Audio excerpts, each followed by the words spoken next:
What's going on? My name is William Wingfield, and I am a freelance artist that works in the concert world and the commercial world. I would definitely say being a dancer, it is a journey. Our art form in itself has been underappreciated and underrespected for so many years, and still to this day is.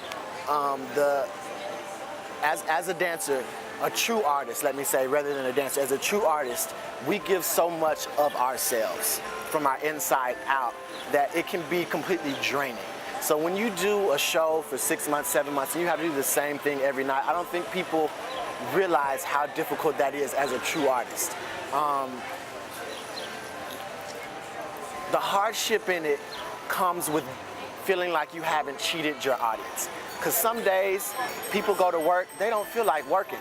It's the same with a dancer. Some days you go to that show and your body is aching from head to toe and you may not feel like moving at all. But the love of what we do, how we help people, how we change people, our performance could change 2 people's lives, it could change 50 people's lives, it could change 1,000 people's lives in that audience. But if it changed one person's life, then we've done our job. I have a tattoo on my stomach that says, "All I want is to rock your soul," and that comes from a song. But what it means to me is what we do is not a job to me. It's a calling. It's part of my purpose. It's something so much bigger that if you aren't called to do it, you would never understand it. But hopefully one day you will feel the effect of it. To rock someone's soul is to affect them so deeply that you change their life from the inside out. And I feel that dancers definitely have that power. I've seen it done. I know it can be done. I myself am a victor of it being done. It has been done for me, so I know it is possible. And the hardship that you face going along the journey is part of the process. It's part of who you are as an artist. The more hardship that you go through, the more battles you have to face, the more times you've been knocked down and get back up, the stronger you are. It builds that animal inside of you. That's why you see some dancers that you're just like, and you have no words to say, and then you see some dancers you're like, oh, that was fun. But that one that you saw that left you with no words has a different beast inside of them, a different animal inside of them. And all of that is a makeup of what they've been through in their life. And I think the journey is so important. It's important for dancers out there to know, don't give up. Don't give up, because everything that you're going through will come through in your artistry. With your personal life, with your emotional life, with your spiritual life, it will all come through in your artistry. And it's time that we show dancers out there that it's okay to be more than just someone who gets in front of a TV screen and shakes his tutu. Because yeah, that's fun, it'll make people smile, but you have more power than you realize. The energy that dancers possess is the most powerful thing known to humankind. And we can heal the world, like Debbie Allen says, through dance, through art, through movement, through smiling.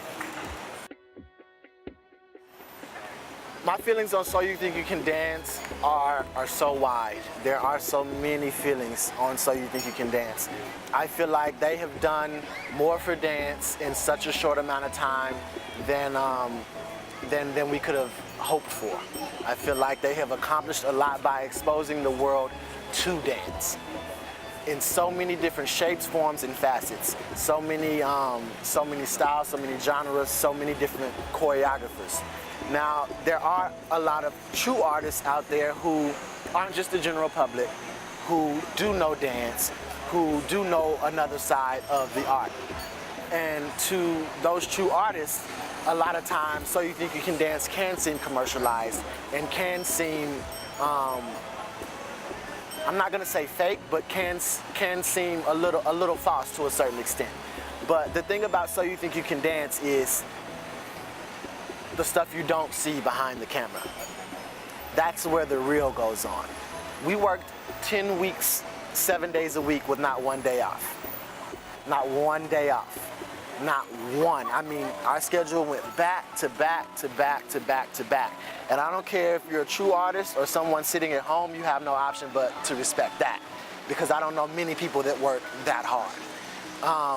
What it does though is it shoves you in the spotlight in a positive way. I don't mean shove in a negative connotation. It shoves you in the spotlight quickly.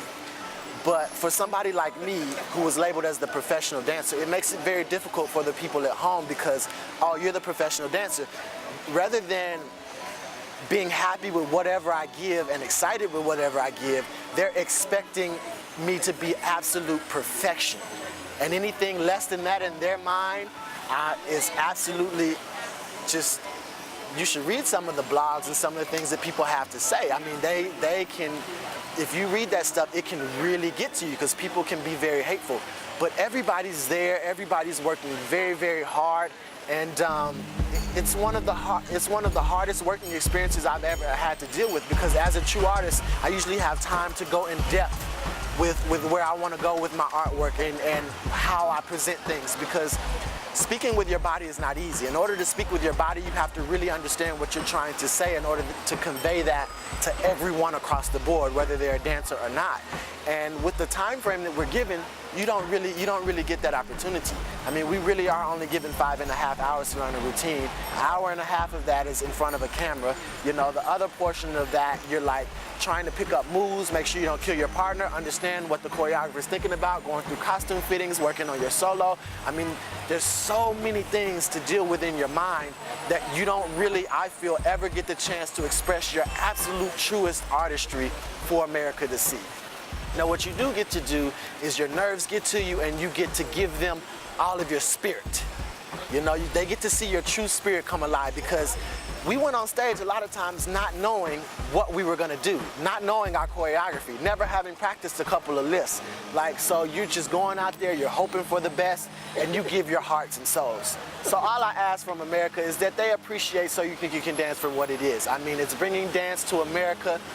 The kids are there, they're working their asses off. I mean, literally working their behinds off. And we're not just doing it for us, we're doing it for America as well. Like, to show how hard we're working and to make you guys smile and to make you guys fall in love with dance, because that's what we love so much. And we know that everyone can love it just as equally, even if they don't do it. Live television is one of the most nerve-wracking, beautiful, anxious, heart-wrenching, eye-closing, popping out of your skin experience that I can explain, especially on that show, because there's so much energy floating around in your body, and dancers pick up on energy, so we feel the energy of everybody else around us, whether it be nerves, whether it be tears, whether it be smiles, we feel that. And then the crowd amps you up at the same time. So I mean, it's just all over the place with performing on live television with So You Think You Can Dance. I wouldn't trade it for the world, but at the same time, I couldn't do it forever. It's not something as a true artist I feel I could do forever, performing in a competition live. Performing on television live, I definitely could do, given the time, given you know, the right circumstances, but it can definitely hinder you if you're not careful. If you're not strong in who you are, if you can't take a breath and focus yourself, it can get the best of you. And we've seen it happen. We've seen it get the best of people, and we know they're better than what they showed us, but that's all that came out. I honestly don't feel I was able to show everything that I'm capable of, or even an inkling of what I'm capable of on the show. And a lot of times it had to do with my nerves and the fact that I was titled the professional dancer, which added a whole nother layer on top. You know, then you have your family and friends watching, then you have your peers watching, who I care so tremendously about. Like, it matters to me so much what my fellow artist thinks, almost more than like what the world thinks, because I respect them so much. And you know, it is what it is. You just go out there, you do your best, and you hope for the best. I left the show at the top 8. Me and Comfort left the same week.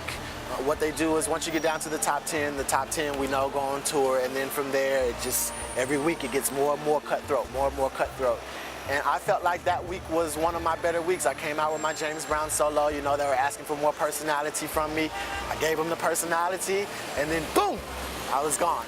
But that's the way the cookie crumbles. That is the way the cookie crumbles. You can't let that affect the rest of your life. I was in the business before So You Think You Can Dance, and I know there is life after So You Think You Can Dance. And that's what I want the youth out there who they think that is the top of the cherry tree to understand. That yes, that is a big success. Yes, that is a great accomplishment. But there is so much more art out there. There's more art out there in the United States of America, and there's even more art out there in the world. So I encourage them to go out in the world and be exposed to that. Don't just set your sights on So You Think You Can Dance, because So You Think You Can Dance lasts a season. Then after that season's done, and you go on tour, and you're wrapped in this bubble, the bubble is popped, and you're amongst the world and society. And I tell you, there are artists out there that have never been on So You Think You Can Dance, but will eat you alive with how hard they've been working, their true technique and their true artistry. And those are the people that you want to go out and learn from. Those are the people that you want to go out and share your art with, because that will continue to give you longevity in a career. Don't put that at the top of your pedestal, because that will set you up for failure.